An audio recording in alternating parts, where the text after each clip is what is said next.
if someone came up to me and said they were gay, which they do, I don't think I would tell them, like, well, you just go ahead and have the relationship and have a good time.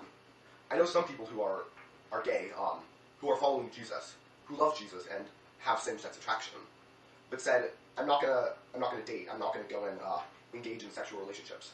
I'm gonna work on my relationship with Jesus right here. I'm gonna see how I can honor God with my sexuality in the same, just like someone who is straight. It's the same, like, dude, you shouldn't be having sex with her, because that's not honoring God. I know people who've sworn lives of celibacy, who have same-sex attraction, and they know that the attraction's not what's best. They think that's not what's best for them. I'm not willing to say, just go ahead and have a romantic relationship and start engaging in all that stuff with them. Here's the thing. I don't think being attracted to the same sex is a sin. I think engaging in those sexual relationships with the same sex is a sin. I think that giving in to those desires and temptations and impulses is a sin. I think one of the huge things about what maturity is and following Jesus is learning how to control these temptations, these urges, these desires, these impulses that we have. What it looks like to grow and be a man, to just be an adult, is to learn how to control yourself. There's this awesome passage in Romans where Paul's just saying, the things I do want to do, I don't, and the things I don't want to do, I do. Well, why do I keep doing these things that I know I shouldn't do? We're never going to get there, totally on this side of heaven, but that's one of the amazing things about grace and forgiveness. But it should move us into a place of wanting to learn how to control ourselves. So that's what I would say to someone. This is a lot more than just purity. This is a lot more than just sleeping with other guys or girls sleeping with other girls. I would say, let's work on learning how to control your impulses, control your desires, so that you can honor God with what you have.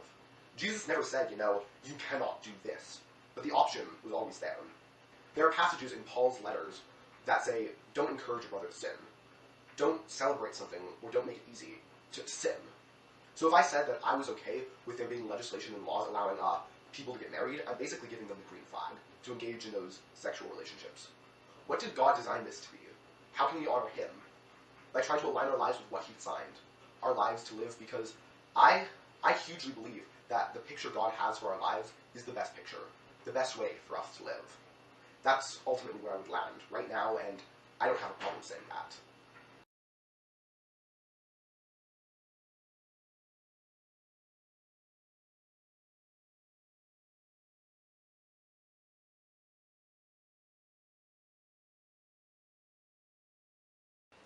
Islam as it stands, as a religion, independent of what you read, what you hear, stands for justice. And that is the biggest thing that we are supposed to do. Well, yeah. So, when I look at the LGBTQ community, we have to look at it in two ways. Because there are a lot of things that are mentioned, both in Bible and Quran, about how to live your life, how to do certain things according to the guidance that prophets received. At the same time, the same scriptures prohibit you from discriminating against human beings. Anybody. Whether they are LGBTQ, whether they are Muslims, they are non-Muslims. So we have to stand for justice for all. Equality for all. So that is what we do. That's what we stand for. So we definitely stand with them if somebody is marginalizing them. We definitely stand with them if someone is persecuting them. We definitely want them to have equal rights, like every one of them. Every one of the human beings that there are. So for us, they're not anything different from any other community. So in the case of transgender bathrooms, etc., I personally, and our community, I can stand for myself as well as our community, I think if it makes people comfortable, then it is okay for them to have something which makes individuals comfortable. As long as you address the feelings and the rights of other people. So you could have a bathroom for transgender, you could have a men, you could have a women.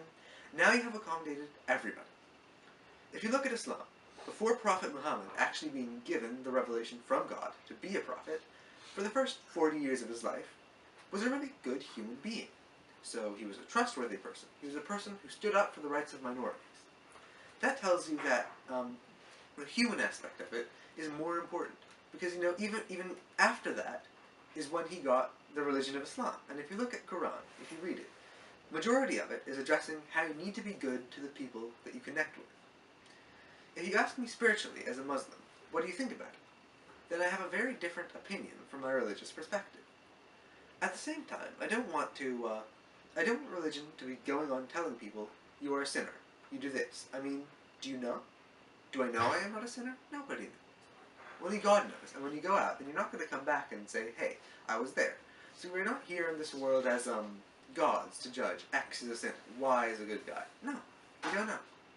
The only thing that we need to do, at a human level, we need to connect with and figure out, hey, are people getting discriminated? Are there people getting marginalized? Why are they getting marginalized? Just because they don't believe with you?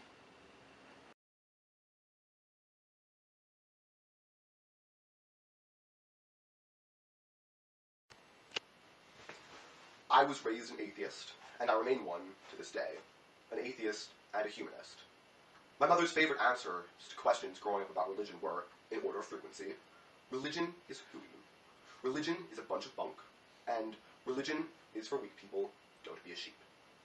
One of the first and most important experiences I had around as a young gay man with religion was with my first boyfriend, who was raised Methodist in the Midwest.